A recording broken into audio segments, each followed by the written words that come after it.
اللہ نے فرمایا لقد جاءکم رسول من انفسکم عزیز علیہ ما عنتم، اے مسلمانوں تم اللہ کا شکریہ ادا کرو، اللہ نے تم کو اتنا پیارا رسول دیا، اتنا پیارا رسول دیا، عزیز علیہ ما عنتم، جب تمہیں تکلیف پہنچتی ہے میرے نبی کو برا لگ رہا ہے، تمہاری تکلیف میرے نبی کے دل کو چوٹ پہنچاتی ہے، تم تکلیف میں پڑتے ہو اور درد میرے نبی کو ہوتا ہے، عزیز علیہ ما عنتم حریص علیکم، اور وہ نبی تمہیں ہر طریقے سے فائدہ پہنچانا چاہتا ہے۔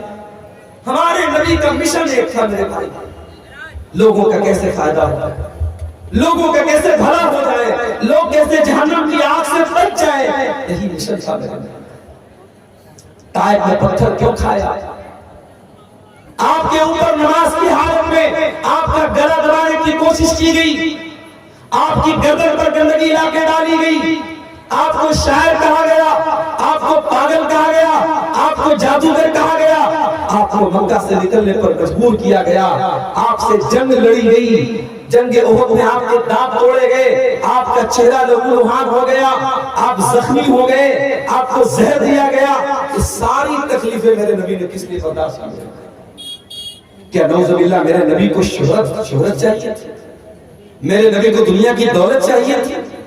میرے نبی کو دنیا میں نام کمانا تھا؟ نہیں، میرے نبی کا ایک ہی مشن تھا، فَلَعَلَّكَ بَاخِعٌ نَفْسَكَ عَلَىٰ آثَارِهِمْ إِن لَّمْ يُؤْمِنُوا بِهَٰذَا الْحَدِيثِ أَسَفًا۔ اے نبی آپ کو تو بس ایک بات کی چنتا ہے، ایک بات کی فکر ہے، لوگ کیسے ایمان لے آئے۔ اے نبی اس چنتا میں، اس فکر میں کہیں آپ اپنے آپ کو ختم نہ کر لیں، کہیں آپ اپنے آپ کو ہلاک نہ کر لیں۔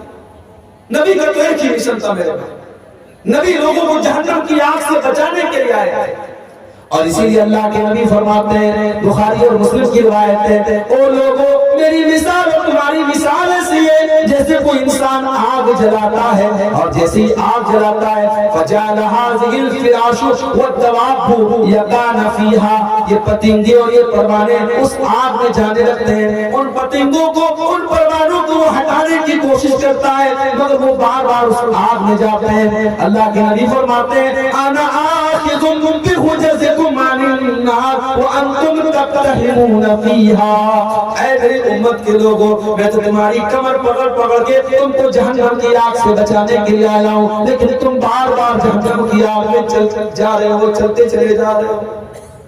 وہ نبی ہمیں جہنم سے بچانے کے لیے آیا۔ معراج کا واقعہ یاد کیجیے، اللہ تعالیٰ نے آپ کو 50 ٹائم کی نماز دی، آپ واپس آئے، موسیٰ علیہ السلام سے ملاقات ہوئی، انہوں نے پوچھا کہ کیا ملا؟ کہا 50 ٹائم کی نماز ملی۔ کہا ہے محمد صلی اللہ علیہ وسلم آپ کی امت 50 ٹائم کی نماز نہیں پڑھ پائے گی، میں نے بنی اسرائیل کو بہت آزمایا ہے، بہت تجربہ کیا ہے، آپ جائیے اور اپنے رب سے کم کروائیے۔ اللہ کے نبی واپس جاتے ہیں اور 50 میں سے 10 کم کروا کر کے 40 کرواتے ہیں، واپس آتے ہیں، حضرت موسیٰ کہتے ہیں یہ بھی زیادہ، اس میں بھی کم کراؤ، 40 سے 30 کرواتے ہیں، 30 سے 20 کرواتے ہیں، 20 سے 10 کرواتے ہیں، اور 10 سے 5 کرواتے ہیں۔ اللہ کے پیارے نبی کو خود اگر پڑھنا ہوتا آپ کو 50 نمازیں پڑھ لیتے میرے بھائی، لیکن آپ بار بار اپنے رب سے جا رہے ہیں اور کمی کروا رہے ہیں، کس کے لیے؟ ہمارے لیے اور آپ کے لیے، اپنی امت کی آسانی کے لیے۔ مگر ہم اتنے بڑے بے ایمان ہیں، ہم اتنے بڑے مکار ہیں، ہم اتنے بڑے خودغرض ہیں، وہ 5 ٹائم کی نماز بھی آج ہم سے پڑھی نہیں جاتی، 5 ٹائم کی نماز نہیں پڑھنی پڑی۔ ہمارا نوجوان بیچارہ رات کو 2-2 بجے تک موبائل میں لگا ہے، صبح فجر کی اذان ہو رہی ہے، الصلاۃ خیر من النوم کی آواز اس کے کانوں تک پہنچ رہی ہے، مگر شیطان اس کے کان میں پیشاب کر چکا ہے، اس کا کان شیطان کا مدعا بن چکا ہے، اس کے کان میں شیطان مد چکا ہے، پیشاب کر چکا ہے، اس کو سلا چکا ہے، الصلاۃ خیر من النوم کی آواز آ رہی ہے، مگر وہ فجر کی نماز اٹھنے کو تیار نہیں۔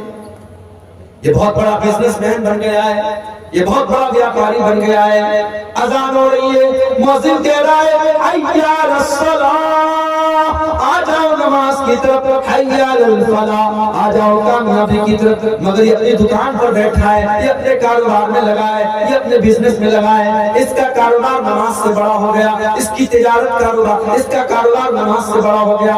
میرے پیارے بھائیوں، اللہ قرآن میں کہتا ہے رجال لا تلہیہم تجارت ولا بیع عن ذکر اللہ، میرے اصلی بندے تو وہ ہیں، میرے حقیقی بندے تو وہ ہیں، میرے مومن بندے تو وہ ہیں کہ اللہ کے ذکر سے اور نماز سے ان کا کاروبار ان کو کبھی نہیں روکتا ہے۔ جب نماز کا ٹائم ہوتا ہے وہ فوراً جا کر کے نماز پڑھتے ہیں، اور ایسا وہ کیوں کرتے ہیں؟ فرمایا یخافون یوما تتقلب فیہ القلوب والابصار، ان کے دل میں قیامت کے دن کا ڈر ہے، ان کے دل میں ڈر ہے کہ قیامت کے دن اللہ کو کیا حساب دیں گے۔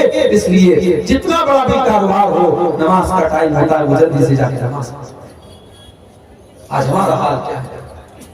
نبی سے محبت کا دعویٰ بہت کرتے ہیں، نبی کے نام پہ جان دینے کی بات کرتے ہیں، اور 5 ٹائم کی نماز بھی ہم پڑھنے کو تیار نہیں ہے۔ جو نماز نبی کی آنکھوں کی ٹھنڈک تھی اور جو 50 ٹائم کی ملی تھی، اور نبی کے کہنے پر اور نبی کی سفارش پر اللہ تعالیٰ نے 5 نماز کر دیا تھا، اس نماز کو بھی ہم پڑھنے کو تیار نہیں ہے۔ عزیز علیہ ما عنتم، او لوگوں ہم نے وہ نبی تم کو دیا ہے جو نبی تم سے بہت زیادہ پیار کرتے ہیں، بہت زیادہ پیار کرتے ہیں۔ وہ نبی رات کو اٹھتے ہیں، قرآن پڑھتے ہیں۔ حضرت عیسیٰ نے اپنی امت کے لیے دعا مانگ لی، ابراہیم علیہ السلام نے اپنی امت کے لیے دعا مانگ لی۔ اللہ کے نبی رات کو اٹھتے ہیں اور روتے ہوئے کہتے ہیں اللہم امتی اللہم امتی، اے اللہ میری امت کا کیا ہوگا، اے اللہ میری امت کا کیا ہوگا۔ جبریل امین آتے اور پوچھتے کہ کیوں رو رہے ہیں آپ؟ کہتے کہ اپنی امت کے لیے رو رہا ہوں۔ اللہ فرماتا ہے اے جبریل جاؤ میرے حبیب سے کہہ دو، میرے نبی سے کہہ دو انا سنرضیک فی امتک ولا نسوءک، اے میرے حبیب اے میرے نبی ہم آپ کی امت کے بارے میں آپ کو خوش کر دیں گے، آپ کو پریشان ہونے کی ضرورت نہیں ہے۔ سلام اس پر جو امت کے لیے راتوں کو روتا تھا، سلام اس پر جو فرش خاک پر جاڑے میں سوتا تھا۔ وہ نبی ہمارے لیے رویا کرتے تھے۔ مسواک بہت پسند تھی اللہ کے نبی، آخری ٹائم بھی آپ اپنے انتقال کے پہلے آپ نے مسواک کی تھی، اور مسواک کر کے آپ دنیا سے گئے تھے، مسواک بڑی پسند تھی۔ مگر آپ کو اپنی امت کی آسانی کا اتنا خیال تھا، آپ نے فرمایا لولا انا شق علی امتی لامرتهم بالسواک عند كل صلاۃ، اگر میری امت کو پریشانی نہ ہوتی، اگر میری امت کو مشکل نہ ہوتی، میں ہر نماز کے ٹائم ضروری کر دیتا مسواک کو، مگر ضروری کر دیتا تو دقت آ جاتی، پریشانی آ جاتی، اس لیے آپ نے مسواک کو ضروری قرار نہیں دیا۔ یہ ہے اس نبی کا مقام اور اس نبی کی عظمت۔ میرے پیارے ساتھیوں، وہ نبی ہمارے لیے آسانیاں لے کر گیا۔ اور آگے بڑھی دنیا میں تو اس نبی کا جو مقام ہے وہ ہے ہی، کل قیامت کے دن بھی اس نبی کا ایک الگ مقام ہوگا، ایک الگ شان ہوگی۔ آپ نے فرمایا انا سید ولد آدم یوم القیامہ، میں قیامت کے دن تمام آدم کی اولاد کا سردار رہوں گا۔ واول من ينشق عنه القبر، اور قیامت کے دن سب سے پہلے میری قبر پھٹے گی۔ واول شافع، اور قیامت کے دن سب سے پہلے میں سفارش کروں گا۔ کوئی نبی سفارش کرنے کو تیار نہیں۔ سورج 1 میل کی دوری پر، گرمی سے لوگ بے حال، پسینے سے بے حال، اور اللہ تعالیٰ انتہائی غصے میں ہوگا، اور لوگ سارے نبیوں کے پاس جائیں گے اور سارے نبی کہیں گے ہم آج اللہ کی بارگاہ میں بات نہیں کر سکتے، اللہ بہت غصے میں ہے، ہم بول نہیں سکتے، ہم سے کچھ چوک ہوئی ہم بات نہیں کر سکتے۔ سارے نبی اپنی فکر کریں گے، اور جب ہمارے نبی کے پاس لوگ جائیں گے، محمد رسول اللہ کے پاس لوگ جائیں گے، آپ کہیں گے انا لہا، میں تمہاری سفارش کروں گا۔ اور اللہ کے آخری نبی اللہ کی بارگاہ میں ایسا سجدہ کریں گے ویسا سجدہ آج تک کسی نے نہیں کیا، اللہ کی ایسی تعریف بیان کریں گے ویسی تعریف آج تک کسی نے نہیں کی۔ اور اس کے بعد اللہ آواز دے گا یا محمد ارفع راسک، اے میرے نبی اے محمد آپ سر اٹھائیے، سل توتا، آپ مانگیے آپ کو دیا جائے گا، اشفا تو شفا، آپ شفاعت کیجئے آپ کی شفاعت قبول۔ مگر نوٹ کر لو میری بات، قیامت کے دن نبی کی سفارش اور نبی کی شفاعت کسی مشرک کو نصیب نہیں ہوگی، کسی بدعتی کو نصیب نہیں ہوگی، کسی لال کالے پیلے دھاگے پر